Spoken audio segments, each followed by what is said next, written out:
Coloque para mim Filipenses capítulo 1, versículo 29. E nós vamos encontrar uma palavra sobre o sofrer pelo amor do nosso Senhor Jesus Cristo. Filipenses capítulo 1, versículo 29. Diz a palavra de Deus: porque a vós vos foi concedido, em relação a Cristo, não somente crer nele, como também padecer por ele. Foi concedido a todos os cristãos não só crer em Jesus Cristo, mas a padecer também com o Senhor Jesus Cristo. Aleluia, Deus. Cristo sofreu pela nossa salvação. Jesus Cristo, ele aceitou sofrer porque ele sabia, se não sofresse, qual seria o final da humanidade. E por amor, para que os homens não fossem condenados à servidão eterna, acho que é Hebreus capítulo 2, versículo 15. Coloque aí, minha filha. Se não for, é 3,15. Hebreus 2,15 ou 3,15. A servidão eterna, isto, ele livrasse todos os que com medo da morte estavam por toda a vida sujeitos à servidão. Isto é, condenação eterna. Queimar no fogo que há, no lado que arde com fogo e enxofre eternamente. Jesus Cristo, sabendo que se não sofresse pelos homens, todos seriam condenados. E temos conhecimento bíblico qual é o nosso dever em relação ao cristianismo. Assim como Jesus Cristo sofreu, nós também devemos sofrer pelas almas perdidas. Fale-se com os irmãos ao seu lado. Devemos sofrer pelas almas perdidas. Devemos sofrer pelas almas perdidas. Se para ganhar uma alma eu vou sofrer, então eu prefiro sofrer do que ver aquela alma ser condenada. Quem prefere sofrer do que ver alguém sendo lançado no inferno? Levante a mãozinha assim, ó. Isso é a igreja. A igreja é essa. Essa é a igreja. Em Romanos capítulo 8, versículo 17, a Bíblia vai dizer que nós somos coerdeiros de Cristo. O que é ser coerdeiro? É herdar também a herança. Cristo herdou uma herança e nós herdamos junto com ele a herança. Por exemplo, Cristo herdou a herança de uma vida gloriosa ao lado do Pai. A Bíblia diz que nós também vamos herdar, porque está escrito: aqueles que vencerem se assentarão comigo no meu trono, porque assim como eu venci, me sentei no trono do Pai. Nós vamos receber lindas heranças, nós vamos receber vestes brancas, nós vamos receber coroa de justiça, vestes de linhos, mas a Bíblia diz ali também que nós vamos padecer. Se somos herdeiros de Cristo, nós vamos também herdar os sofrimentos de Cristo. E se nós somos filhos, somos logo herdeiros também, herdeiro de Deus e co-herdeiro de Cristo, se é certo que com ele padecemos, para que também com ele sejamos glorificados. A palavra de Deus, olhe para cá, crente, por favor, não converse. Olhe para cá. O que me deixa assim perplexo é a igreja primitiva. Os primeiros discípulos, que foram discípulos de Jesus Cristo, os apóstolos. É difícil de acreditar. Eles estavam no capítulo 5, pregando o Evangelho, Deus realizou milagres, pessoas foram curadas, muitas pessoas, e os líderes religiosos mandaram prendê-los. E eles foram presos. E eles estavam já numa reunião para mandar matá-los. Mas lá estava Gamaliel. E Gamaliel então deu um conselho: não vamos fazer isso. Se essa obra for de Deus, vai crescer. Se não for de Deus, não vai crescer. Vai ser apenas um movimento. Vamos soltá-los. Se for de Deus, não tem como. Ainda que os matem, a obra vai permanecer. Vamos soltá-los. Sabe o que os líderes fizeram? Religiosos ouviram Gamaliel, mas falaram: tudo bem, nós vamos soltá-los, mas primeiro nós vamos dar uma coça neles. Coitados dos apóstolos, tomaram uma coça antes de serem soltos, E depois que apanharam bastante, eles falaram para os apóstolos, para os discípulos: vão e não preguem mais o nome desse Jesus. Coloca lá, Atos dos Apóstolos, capítulo 5, versículo 40, 41, 42. Olha só, queridos, como isso traz assim um ânimo a todos nós. Diz assim, Atos capítulo 5, 40. E concordaram com ele. Concordaram com quem? Concordaram com o Gamaliel. E chamando os apóstolos e tendo-os açoitado, mandaram que não falassem no nome de Jesus e os deixaram ir. Retiraram-se, pois, da presença do conselho, regozijando-se, se alegrando. Depois que tomaram uma coça, saíram rindo, corpo todo banhado. Mas foi naquela chicotada que sai, sabe aquela chicotada que Jesus levou e saiu sangue? Foi assim que eles saíram. A multidão lá fora esperando, daqui a pouco saíram os discípulos banhados de sangue. Glória a Jesus! Ah, que alegria! Me sentindo em sofrer por causa do nome do Senhor Jesus Cristo!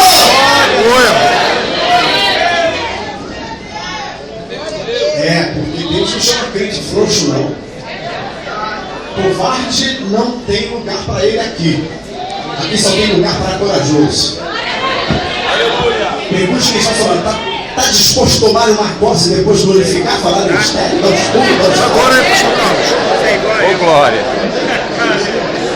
Você quer lembrar porque você achou digno? Por que nós temos que pregar o Evangelho, irmãos? Olhem para cá, por favor. Glória! Aleluia! Ainda dá para sentar mais irmãos aqui, olha. Ó, dá para sentar mais aqui. Tem vaga aqui. Quem quiser, por favor, serve isso. No máximo, tira uma foto daqui para a igreja cheia e outro lá da escada para cá, para a igreja cheia. Quem memorizou disponível. A situação do homem sem Deus, preste bem atenção. A situação do homem sem Deus é uma tragédia. Fale comigo, a situação do homem sem Deus é uma tragédia. É uma tragédia. Meu Deus do céu. Por que uma tragédia? A Bíblia registra isso. Vejam só. A palavra de Deus diz que o mundo jaz do maligno. Coloca lá, minha filha, 1 João capítulo 5, versículo 19. O mundo sem Deus é uma tragédia. O mundo jaz do maligno. Sabemos que somos de Deus e que todo mundo está no maligno ou jaz no maligno. Quem não é de Deus está com o maligno. Quem ainda não aceitou Jesus está com o maligno. E uma pessoa que vive com o maligno é uma vida de tragédia. Quem tem Deus tem a presença do Espírito Santo. Quem tem a presença do Espírito Santo joga as suas mãos para o alto e dá glória a Jesus.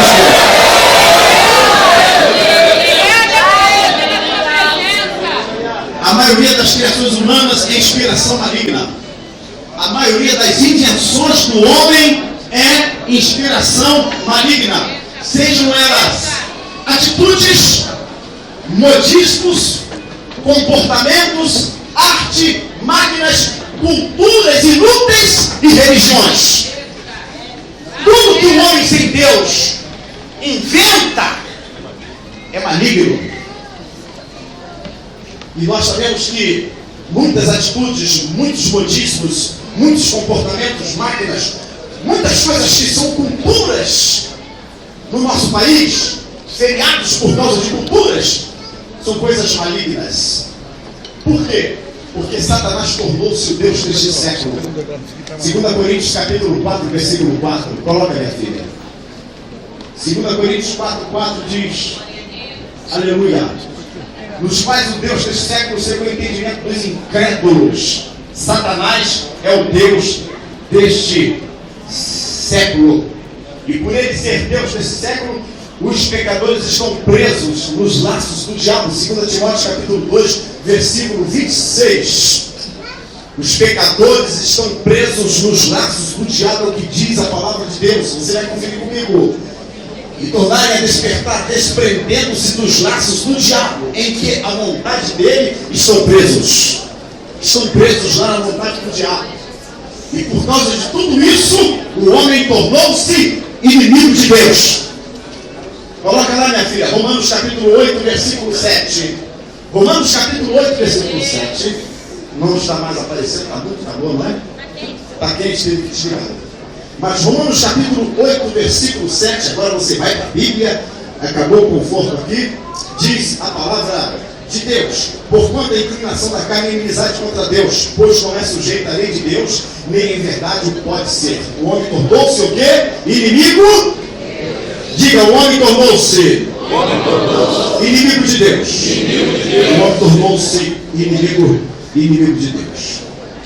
Nós vamos aprender, irmãos, que seremos exemplos realmente de sofrimento por amor às almas, quando nos tornamos discípulos de Cristo.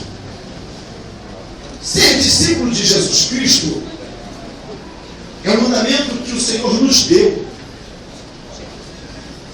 Quem deu esse mandamento foi Jesus. Abra sua Bíblia, por favor. Quem tem Bíblia, levante assim, eu quero ver. Agora sim. Glória a Deus. Abra sua Bíblia em Mateus capítulo 28, versículo 19 e 20. Mateus capítulo 28, versículos 19 e 20. E diz assim a palavra de Deus: portanto, me ensinai todas as nações, batizando-as em nome do Pai, do Filho e do Espírito Santo, ensinando-os a guardar todas as coisas que eu vos tenho mandado, e eis que estou convosco todos os dias, até a consumação dos séculos. Amém. Portanto, ide, ensinai todas as nações.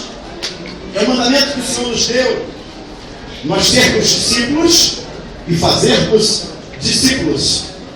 Não é só um mandamento.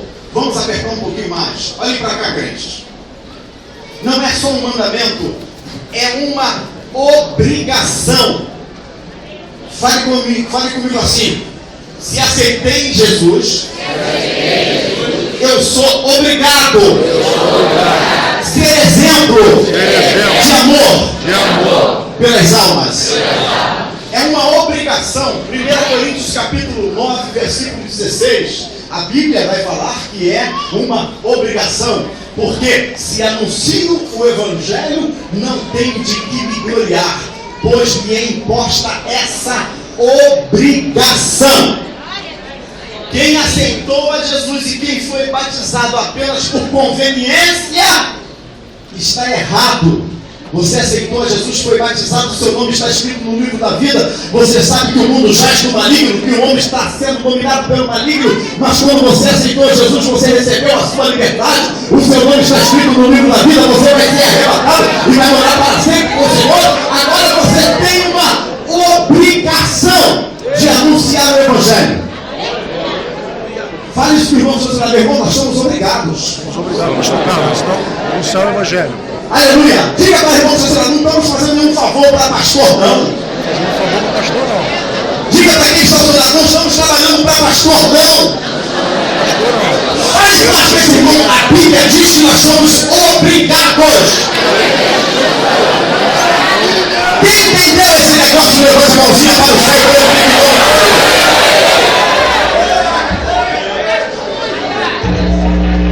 Obrigação. E não é só uma obrigação. Olhe para cá, santo. Olhe para o pastor. Preste atenção no que eu vou falar. Não converse. Não converse. Não é só uma obrigação, é uma responsabilidade. Quem é responsável aqui, levante a mão. Só quem é responsável. Quem é irresponsável não levanta. É uma responsabilidade. Abra sua Bíblia e mostre esse irmão que está ao seu lado, em nome do Senhor. 1 Timóteo capítulo 2, versículo 4. 1 Timóteo capítulo 2, versículo 4. Veja o que vai dizer a palavra de Deus. Quer que todos os homens se salvem e venha. 1 Timóteo. Isto. Quer que todos e venha ao conhecimento da verdade. Glória a Deus. Vejamos se é primeiro ou segundo Timóteo. Primeiro. Hã? Primeiro. 1 Timóteo capítulo 2, versículo 4. É isso mesmo. Quer que todos os homens se salvem e venham ao conhecimento da verdade. Isto é uma responsabilidade que preguemos o Evangelho, porque Deus quer que todos os homens se salvem. Se Deus quer, então é uma responsabilidade da igreja anunciar o evangelho do amor. Amém?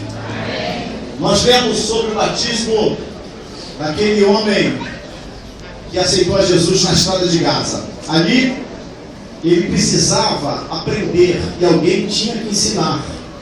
Nós temos a obrigação de ensinar aqueles que não conhecem o Evangelho. Eu vou transmitir para a igreja aquilo que o Senhor Jesus Cristo me revelou. E é algo muito chocante, mas você vai concordar comigo. Preste atenção no que o pastor Manuel vai falar agora. Você precisa entender isso. Queridos, foi imposta àqueles que aceitaram o plano de salvação a obrigação e a responsabilidade de ensinar. Esse negócio de ensinar é algo tão sério na Bíblia Sagrada, agora você vai ficar chocado. É algo tão sério que a Bíblia revela que pessoas que não foram ensinadas, preste bem atenção, pessoas que não foram ensinadas, eu não sei se o ar-condicionado falhou,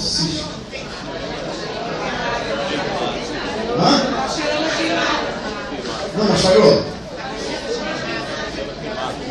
Esse aqui? Então desliga aquele ar-condicionado ali, irmão Nilton. Desliga aquele ali. Tá. Queridos, olhem para cá. Eu estou falando sobre o sofrimento por causa do nome do Senhor Jesus Cristo, hein? Agora eu quero ver os corajosos. Desligou, sócio? Já desligou, né? Desliga aí. Desliga, isso. Muito bem, desligou. Aleluia. Acabou meus irmãos. Está quente, mas eu vou me alegrar por estar sofrendo aqui por causa do nome do Senhor Jesus. Isso aqui é para não deixar a igreja. Não é igreja. Isso aqui é para não deixar a calça descer, tá? Não é verdade, não.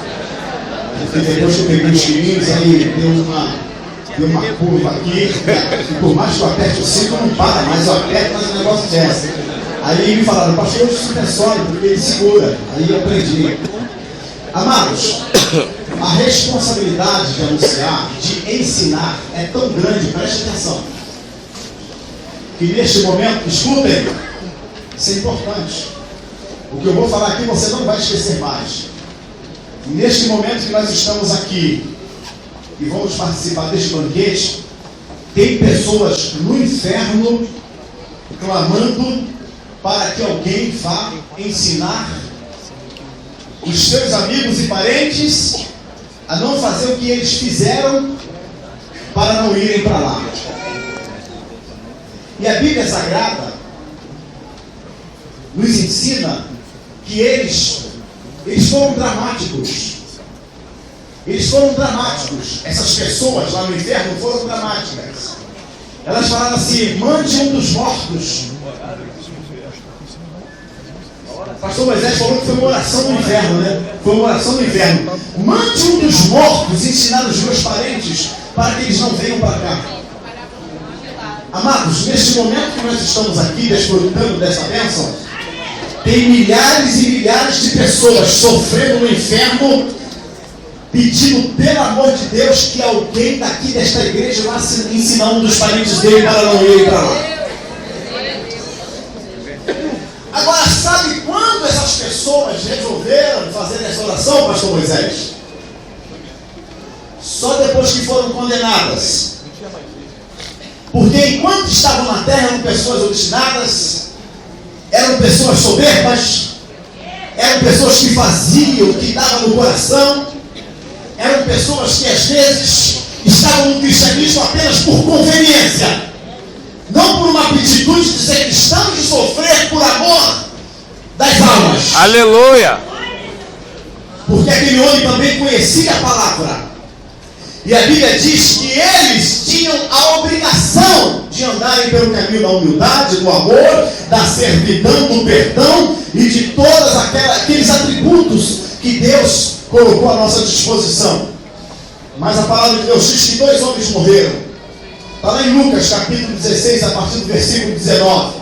E um foi para o Hades do prazer, da vida, foi para o seio de Abraão. E o outro foi para o Hades do sofrimento. O que está no Hades do sofrimento, até hoje ele está clamando: mande alguém pregar para os meus familiares. Mande os mortos. Não, aqueles vivos não tem que ser os mortos, porque eles são soberbos. Eles são de duras cerviz. Eles não querem acreditar. Eu sei que vocês que querem discipular encontram essas pessoas por aí, não encontram? Pessoas soberbas, pessoas que criticam o Evangelho, pessoas que não querem saber de Jesus Cristo. Ninguém é obrigado a acreditar em Jesus Cristo. Ninguém é obrigado a pregar sobre Jesus Cristo. Mas quando estiver no inferno, vai pregar. Mande anunciar lá para o meu irmão, para o meu tio, para o meu colega de trabalho, para que não venha para cá, para esse tormento. Porque lá no inferno todo mundo se humilha. Lá no inferno todo mundo percebe que os prazeres da vida não são suficientes para trazer um gozo eterno.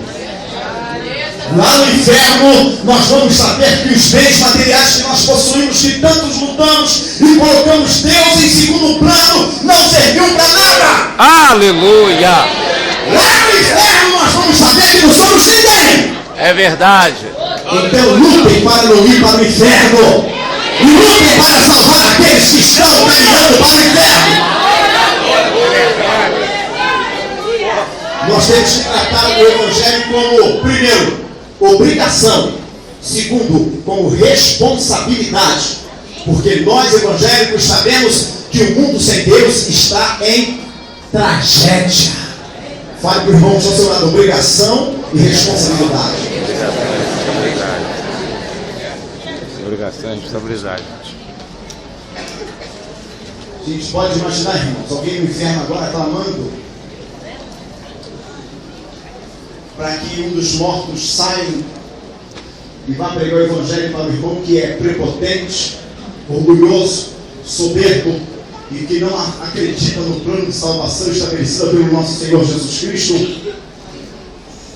Mas essa obrigação não está imposta aos mortos, é uma obrigação da igreja.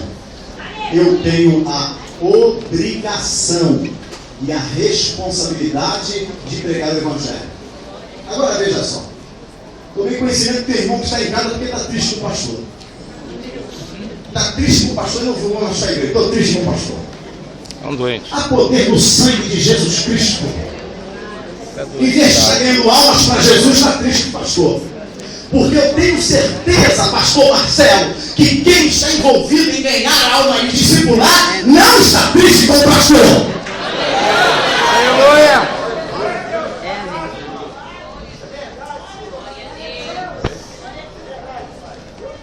Estamos vivendo uma época que não estamos em tempo de ficar triste com ninguém.